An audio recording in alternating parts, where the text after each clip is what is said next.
The moving truck pulled away from our driveway at 3:47 p.m. on a Tuesday, and I stood there in my bare feet on the cold concrete, watching 6 years of my life disappear around the corner. Jacob's sister Rebecca was still in my kitchen, packing the last of his things into boxes marked fragile, in her neat handwriting. "You know this is for the best, Elena," she said without looking at me, wrapping his coffee mug, the one I bought him for our second anniversary, in newspaper. "Jacob needs someone who can appreciate what he's trying to build, someone who understands his ambition." I wanted to laugh, or scream, or both. Instead, I just stood there, numb, watching her fold his favorite sweater. The blue one I'd worn to bed every night when he worked late, just to feel close to him. "He said you've been difficult lately," Rebecca continued, her voice taking on that patronizing tone that made my skin crawl. "Too emotional. Too needy.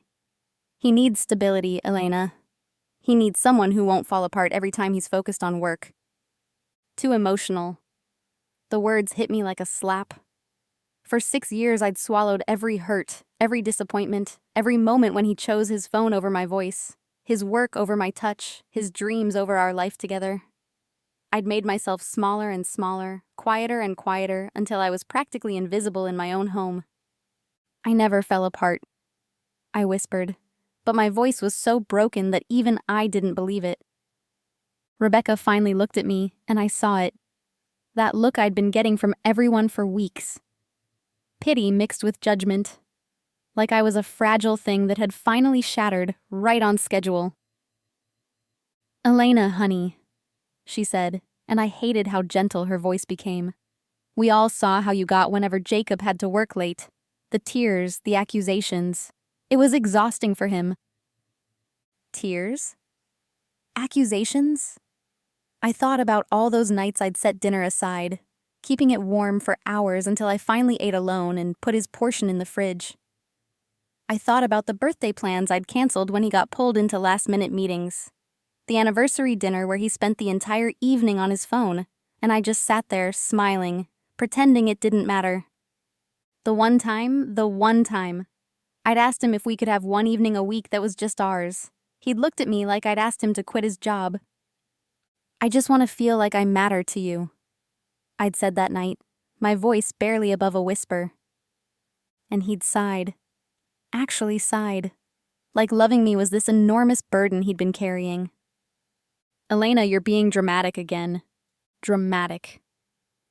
That word had become his favorite weapon. Every feeling I had, every need I expressed, every moment of loneliness I couldn't hide. Dramatic. And eventually, I started believing it. Maybe I was asking for too much. Maybe love wasn't supposed to feel this hungry, this desperate. "He's with Ashley now," Rebecca said, and there it was. The final blow, delivered with the casualness of commenting on the weather. She gets it. The pressure he's under. She supports his goals. Ashley, 24, fresh out of college, all bright smiles and enthusiasm. I'd met her at Jacob's company Christmas party last year, and she'd looked at him the way I used to, like he was the most fascinating person in the room. "She doesn't make everything about herself," Rebecca continued, and I felt something crack inside my chest. "She understands that sometimes relationships require sacrifice." Sacrifice. I almost laughed at the irony. I'd sacrificed everything, my friends, my hobbies, my sense of self, trying to be the woman Jacob needed. I'd twisted myself into impossible shapes, trying to fit into the space he'd carved out for me in his life. And it was never enough. After Rebecca left, I walked through the house we'd shared, seeing all the empty spaces where his things used to be. The bookshelf with gaps like missing teeth. The closet that echoed when I opened it. The bathroom counter that looked too sparse without his cologne bottles and electric razor. But the thing that broke me wasn't what was missing. It was what was left behind. All the pieces of myself I'd scattered throughout this house, trying to make it ours. My books, pushed to the back of shelves to make room for his business magazines. My art supplies, crammed into the hall closet because he said the dining room needed to look professional for when his colleagues came over. My plants, relegated to the back porch because he was allergic to pollen. I found a stack of poems I'd written in the first drawer I opened. Love letters I'd never given him because he'd made some comment once about how poetry was self-indulgent. I sat on my kitchen floor and read them, and it was like reading about a stranger. This woman who loved so fiercely, who saw magic in ordinary moments, who believed that love could transform everything. When had I stopped being her? My phone buzzed. A text from my sister Katie. Mom told me what happened. You okay? I stared at the message for a long time before typing back. I'm fine, but I wasn't fine. I was drowning in a silence so complete it felt like being buried alive. And the worst part was that everyone seemed to think this was exactly what I deserved. The next morning, I went to the coffee shop where Jacob and I used to go on Sunday mornings, back when we still did things together. I don't know why. Maybe I was torturing myself, or maybe I was hoping to feel close to something that used to matter. The barista, Emma, recognized me immediately. We'd chatted dozens of times over the years, and she always remembered that I liked oat milk in my latte. Hey, Elena, where's Jacob today? She asked with a bright smile. The question hit me like a physical blow. I opened my mouth to explain, but no words came out. How do you tell someone that the person they always saw you with decided you weren't worth keeping? We're not, I stammered, and Emma's expression shifted from cheerful to concerned. Oh, honey, I'm sorry. I didn't know.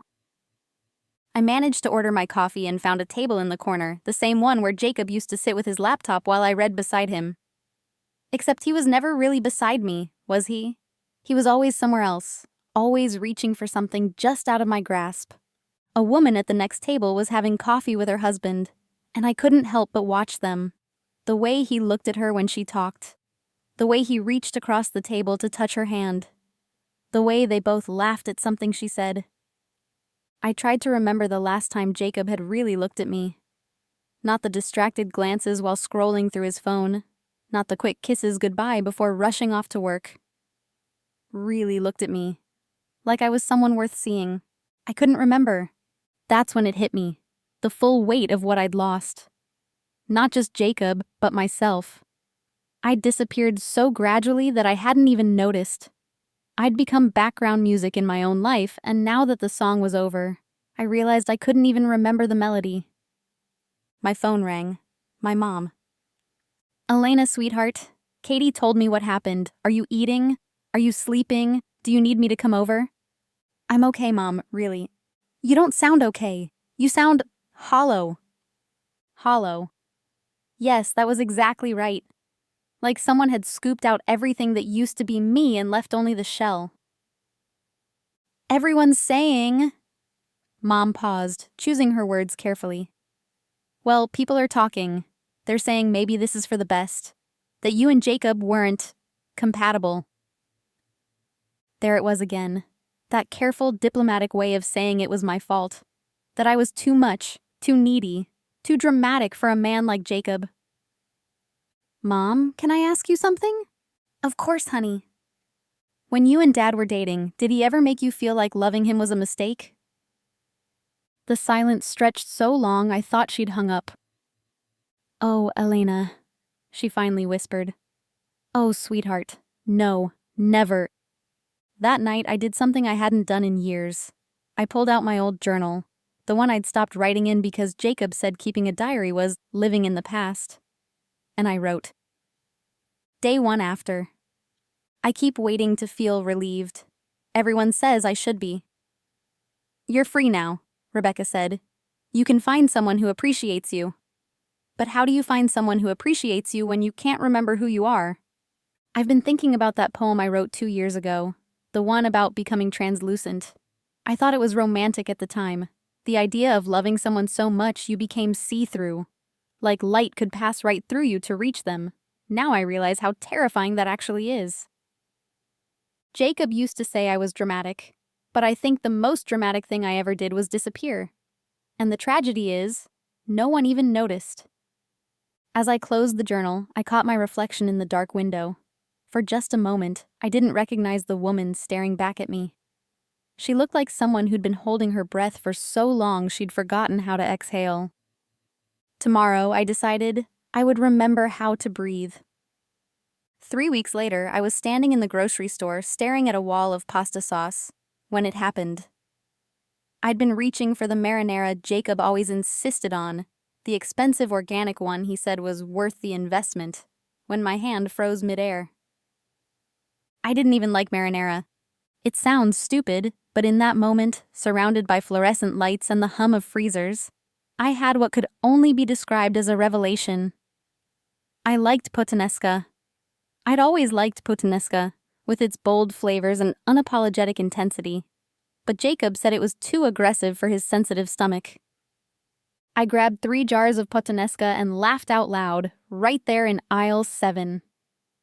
A woman with her toddler gave me a concerned look, probably thinking I was having some kind of breakdown. Maybe I was. But for the first time in weeks, it felt like breathing.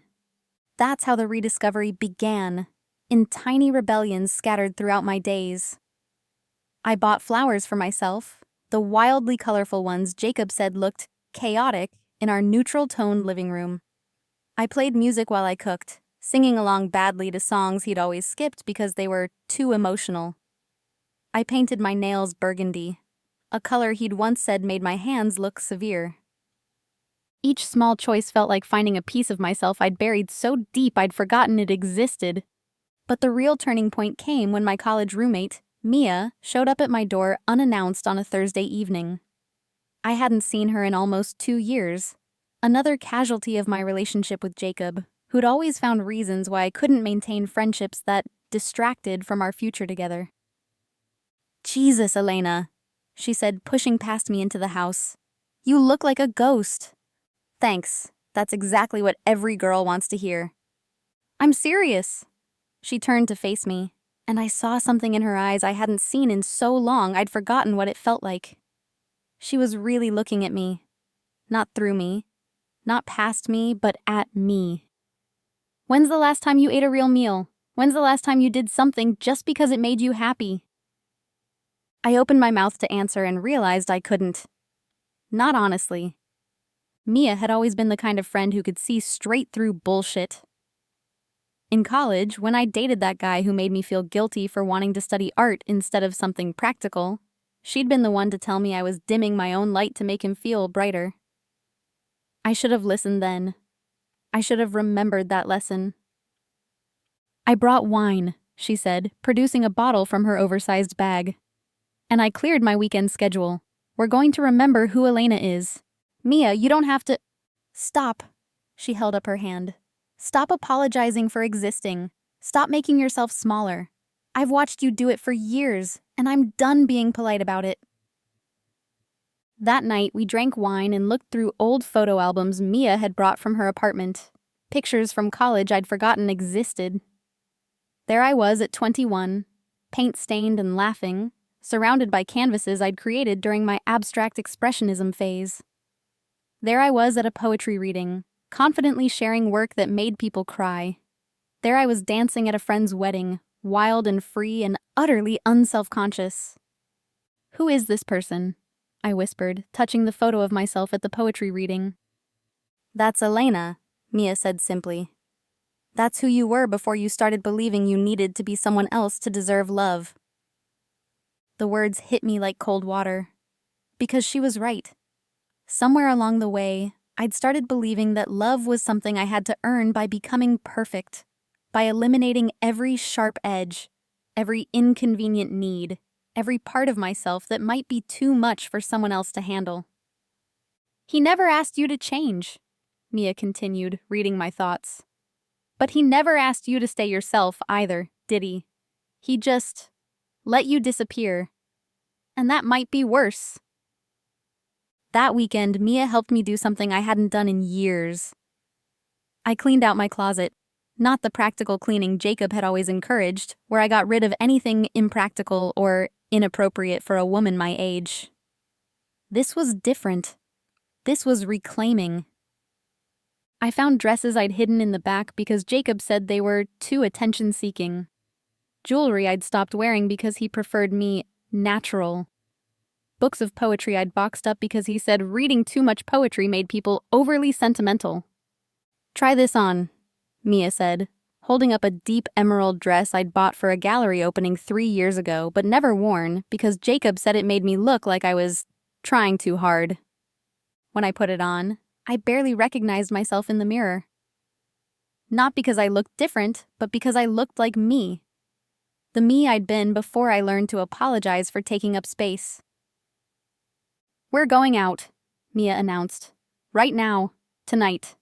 "I can't. I'm not ready to—" "Elena." Her voice was gentle but firm. "You've been ready for years. You just forgot." So we went to this little jazz club downtown, the kind of place Jacob would have hated because it was too loud and too crowded. I nursed a glass of wine and listened to the music wash over me, and for the first time in months, I felt something other than numb. That's when I saw him. He was sitting alone at the bar, reading a book between sets.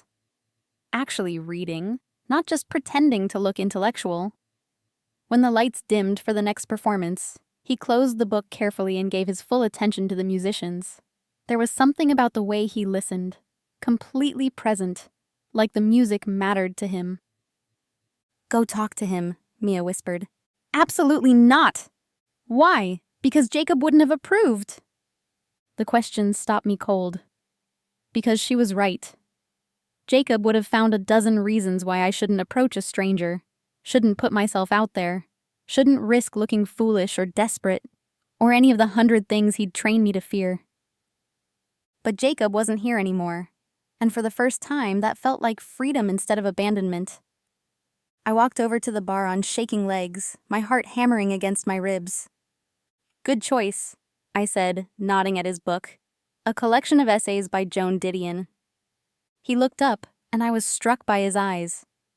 They were kind, but more than that, they were interested.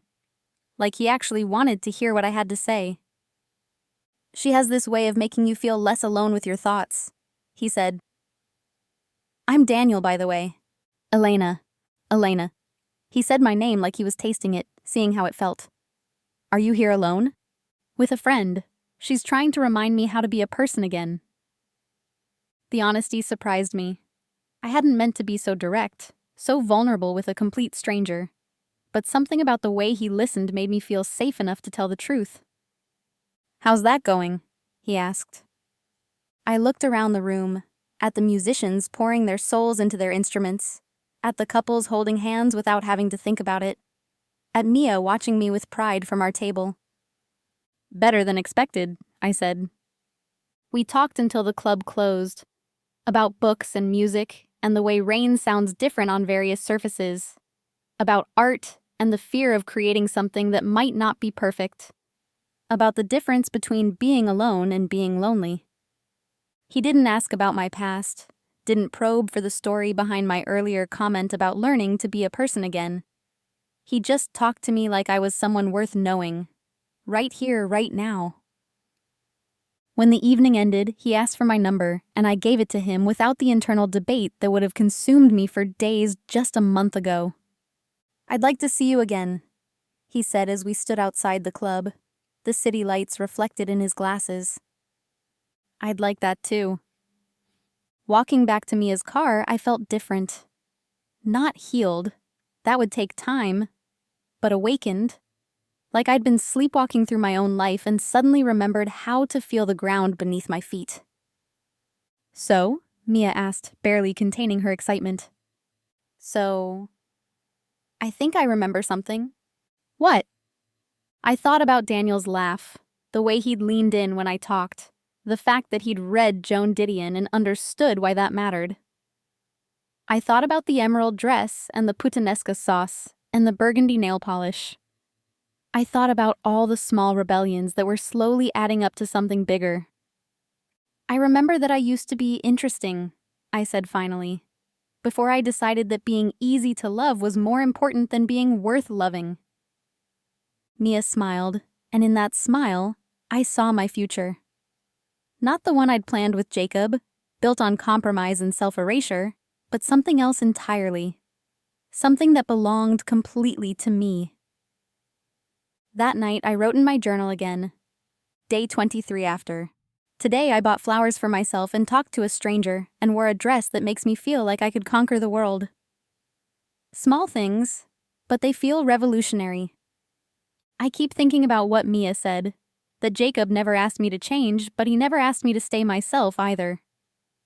There's something devastating about being allowed to disappear, but there's also something powerful about choosing to come back. I don't know what happens next, but for the first time in years, I'm curious to find out. Daniel texted me the next morning. Not a generic, had a great time message, but a photo of a coffee cup next to the Joan Didion book. With the caption, she says, "Grief is just love with nowhere to go. Thought you might understand that." I stared at the message for 10 minutes, my coffee growing cold. When was the last time someone had sent me something that showed they'd actually listened to what I said? When was the last time someone had thought of me when I wasn't right in front of them? I texted back. She also said we tell ourselves stories in order to live. I'm learning to write new ones. His response came immediately. I'd like to hear them sometime. That afternoon, I did something I hadn't done in almost 4 years. I called the local community center and asked about their art classes. We have watercolor on Tuesdays, oil painting on Thursdays, and a mixed media workshop on Saturday mornings, the receptionist said cheerfully. Are you a beginner or returning to art? Returning, I said, and the word felt like coming home. I signed up for the Saturday workshop before I could talk myself out of it. When I hung up, my hands were shaking, but this time it wasn't from fear. It was anticipation. That evening, Daniel and I went for coffee at a small cafe I'd never been to before. He'd chosen it because he said it had the best light in the city for reading, and when we walked in, I understood what he meant. Late afternoon sun streamed through tall windows, turning everything golden. Tell me about the art, he said once we'd settled into a corner table. So I did. I told him about college, about the abstract pieces that had felt like letting my soul speak through color.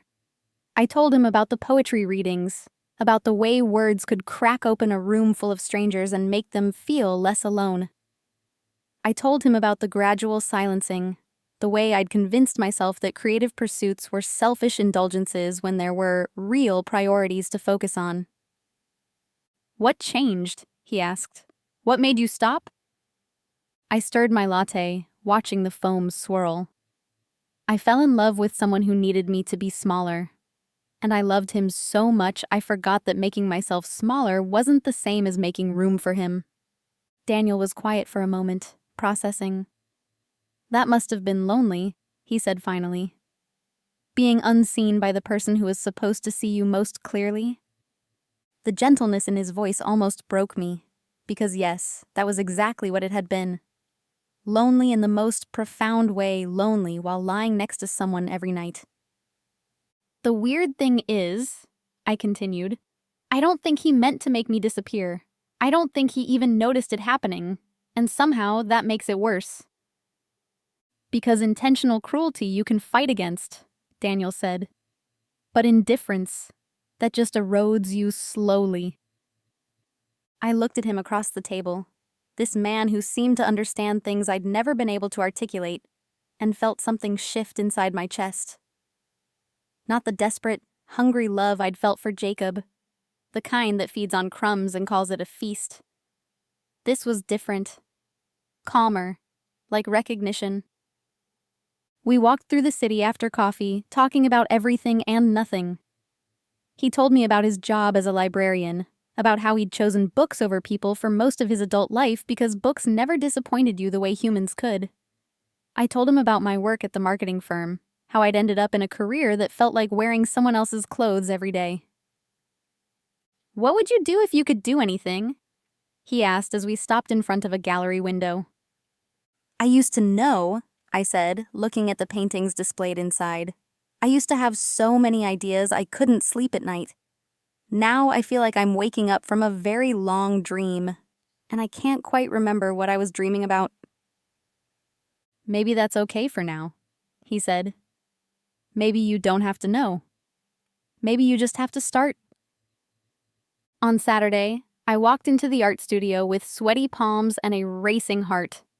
The smell hit me first, paint and turpentine and possibility. It was like being 21 again, standing in front of a blank canvas with the whole world ahead of me. The instructor, an older woman named Grace with paint-stained fingers and kind eyes, welcomed me without asking questions about where I'd been or why I'd stayed away so long. She just handed me an apron and pointed toward an easel near the window. "Today we're working on self-portraits," she announced to the class. "But not the kind you're thinking. I want you to paint how you feel, not how you look." I stared at my blank canvas for the longest time, brush hovering in the air. How did I feel? For so long, I'd trained myself not to feel too much, not to want too much, not to be too much. How do you paint the absence of yourself? Then I started with blue, deep, ocean blue that felt like diving underwater. I added streaks of yellow, not bright, happy yellow, but the pale yellow of early morning light, tentative and new. Swirls of green that reminded me of growing things pushing through soil. A touch of red that felt like courage, like the moment before jumping off a cliff. As I painted, the world disappeared. The other students, the tick of the clock, the noise from the street outside. All of it faded until there was just me and the canvas and the slow, miraculous process of making something from nothing. When I finally stepped back, I barely recognized what I'd created. It wasn't pretty or polished. It was raw and unfinished and completely honest. It looked like someone who was learning to breathe again. "That's powerful," said a voice behind me. I turned to find Grace studying my work. "There's so much movement in it. Like you're in the middle of becoming. Yes, that was exactly right. That week, everything started changing faster. I rearranged my living room, moving furniture back to places I'd preferred before Jacob convinced me that feng shui required everything to face the wall. I started cooking again, really cooking, with spices and bold flavors and recipes that took hours to perfect. I bought books of poetry and read them in cafes, not caring who might think I was pretentious. And I saw Daniel again, and again. He never pushed, never asked for more than I was ready to give. When I told him I wasn't ready to call what we were doing dating, he just smiled and said, "Then let's call it exploring." When I mentioned that I'd never learned to trust my own judgment about men, he said, "Good thing I'm patient." But the real test came 3 weeks later, at the grocery store where it had all begun. I was in the pasta aisle, picking up my puttanesca sauce with the confidence of a woman who knew what she liked, when I heard a familiar voice behind me. "Elena?" I turned around and there was Rebecca, Jacob's sister, looking perfectly put together in her designer workout clothes and judgment-laden smile. "Oh my goodness, hi," she said with false brightness. "How are you doing? You look different." I was wearing one of my rediscovered dresses, the burgundy nail polish I'd grown to love, and confidence I'd thought was lost forever. I probably did look different. "I'm well, Rebecca. Thank you for asking. Jacob mentioned he saw you at that coffee place downtown last week," she said, her eyes sharp with curiosity. "With some man?" My heart stuttered. Jacob had seen me with Daniel. When? How had I missed him? "You know," Rebecca continued, clearly enjoying having the upper hand, "Jacob's been asking about you. How you're coping. He feels terrible about how things ended. He says Ashley's nice, but she's not substantial. Not like you were. Were. Past tense. Like I was dead instead of divorced from her brother." "That's kind of him to say," I managed, my voice steadier than I felt. "I think he might be having second thoughts," Rebecca said, leaning in conspiratorially. "About Ashley. About everything. You two had such a solid foundation. Maybe if you just called him—" "No." The word came out firmer than I'd intended, surprising us both. "No?" Rebecca blinked. "No," I repeated, and this time I meant it with every fiber of my being. "Rebecca, I hope Jacob finds happiness. I really do. But I'm not interested in being anyone's consolation prize or a second choice. I'm not interested in going back to being someone's convenient option." Rebecca's mouth opened and closed like a fish. "But Elena, you two were so good together." "We weren't, though." The truth felt clean in my mouth, simple and clear. "We were comfortable together. There's a difference." I picked up my pasta sauce and started walking toward the checkout, Rebecca trailing behind me like she couldn't quite believe what she was hearing. Elena, wait. You're being unreasonable. Jacob made one mistake. I stopped walking and turned to face her fully. Rebecca, Jacob didn't make a mistake. He made a choice. He chose someone who made him feel important instead of someone who loved him as he was. And you know what? I'm grateful. Grateful? She looked horrified. Grateful that he freed me to find someone who doesn't see loving me as a burden. Grateful that I learned I don't have to shrink myself to fit into someone else's life. Grateful that I remembered who I am when I'm not trying to be perfect for someone who was never really looking anyway. I left her standing there in the pasta aisle, mouth agape, and walked toward my car feeling lighter than I had in years. That night, Daniel and I walked along the river and I told him about the encounter with Rebecca. "How do you feel?" he asked. "Free," I said without hesitation. For the first time in years, completely free. He stopped walking and turned to face me, his eyes serious in the lamplight. "Elena," he said carefully, "I need you to know something. I don't want to fix you, or save you, or complete you. You're not broken, and you don't need completing. I just want to know you. All of you. The dramatic parts included." I laughed, and it came out shaky. "You say that now." "I say that always," he said. "I've spent my whole life around stories, and the best ones are never simple. They're complicated and messy and full of feeling. They're dramatic in the most beautiful way." He reached out and touched my face gently. "You're not too much, Elena. You never were. You were just with someone who didn't have the capacity to hold all of who you are." Standing there in the soft light, I felt something I'd almost forgotten existed. The quiet confidence of being truly seen. 2 months later, I was hanging my third painting of the semester when my phone rang. Grace had encouraged me to display my work in the community center's monthly showcase, and seeing my art on those white walls felt like watching myself come back to life in real time. The caller ID made my stomach drop. Jacob. I stared at his name on the screen, remembering a time when seeing it would have made my heart race with excitement. Now I felt nothing but a mild curiosity, like discovering an old ticket stub from a movie you barely remembered watching. I answered on the 5th ring. "Elena." His voice was different. Uncertain. Almost vulnerable. Nothing like the confident man who used to correct my pronunciation at dinner parties. "Hello, Jacob." God, it's good to hear your voice. You sound happy." "I am happy." The words hung between us, simple and devastating. I waited for him to fill the silence, the way he always had, the way he always needed to. "Ashley and we're not together anymore." I felt Daniel's hand slip into mine. He'd arrived early to help me hang the last few pieces, and now he stood beside me. Not possessive or threatened, just present. Just there. "I'm sorry to hear that," I said and meant it. "Are you?" Jacob's voice cracked slightly. "Because Rebecca said you seemed different when she saw you. She said you were cruel." "Cruel?" I almost laughed. Choosing myself had been labeled cruel. Setting boundaries had been labeled cruel. Refusing to shrink back into a box I'd outgrown had been labeled cruel. "I wasn't cruel, Jacob. I was honest." "Elena, I've been thinking about us. About what we had. I made a mistake. A huge mistake. You were everything I needed, and I was too stupid to see it. Everything he needed. Not everything he wanted, not everything he loved, everything he needed. Like I was a tool that had served its purpose, and now he realized he might need it again." "Jacob," I said gently, "I wasn't everything you needed. I was everything I thought you needed me to be. There's a difference. That's not... Elena, you're twisting things. We were good together. We were building something." "We were," I agreed. "But I was the only one building. You were just...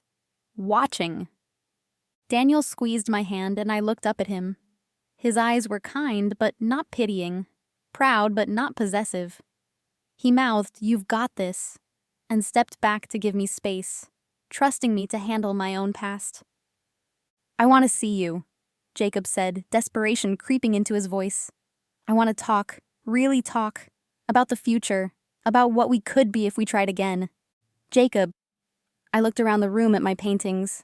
Bold, imperfect, honest things that captured who I was becoming. Do you know what I'm doing right now? No. I'm hanging my artwork in a gallery show. My first one in 6 years. Silence. I'm wearing a red dress that you would have said was too attention-seeking. I'm planning to read poetry at an open mic next week. Poetry you would have said was too emotional.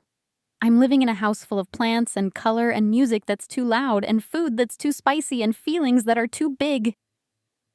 My voice was getting stronger with each word, not louder but more certain. I'm living a life that would have made you uncomfortable, Jacob. And I'm happy. I'm so fucking happy that sometimes I wake up laughing. Elena, you're being dramatic? I finished. Yes, I am. I'm being beautifully, unapologetically dramatic. And I'm never going to apologize for that again. This isn't you, he said, and there was something almost panicked in his voice. This isn't the woman I fell in love with. You're absolutely right, I said. The woman you fell in love with was a ghost. A shadow of a person who'd convinced herself that being loved meant being convenient. I killed her, Jacob, and I'm never bringing her back. I hung up before he could respond. Daniel appeared at my side immediately, wrapping his arms around me as I shook with adrenaline and relief and something that felt like victory. How do you feel? He asked. Like I just won a war I didn't know I was fighting. That evening, the gallery opening was everything I dreamed it could be. Not because it was glamorous. It wasn't. The community center wasn't the Met, and most of the attendees were other students and their friends. But it was mine. My work, my choices, my voice finally being heard after years of silence. Mia came, of course, armed with a bottle of champagne and tears of pride. My parents drove in from 2 hours away, my mother clutching my father's arm as she stared at my paintings with wonder. Sweetheart, she whispered, I had no idea you were carrying all of this inside you. Neither did I admitted. But the moment that mattered most came when Grace introduced me to speak about my work. I stood in front of that small crowd, looking out at faces that were genuinely interested in what I had to say, and for the first time in years, I wasn't afraid of taking up space. These paintings, I began, are about resurrection. They're about what happens when you stop asking permission to exist and start insisting on it instead. I talked about the blue that represented drowning and learning to swim. The yellow that captured the terror and beauty of dawn after the longest night. The red that meant choosing passion over peace, truth over comfort. Someone once told me I was too dramatic, I said, my eyes finding Daniel in the crowd. They meant it as criticism. But drama is just another word for feeling things deeply. And I've decided that feeling things deeply isn't a flaw to be fixed. It's a superpower to be celebrated.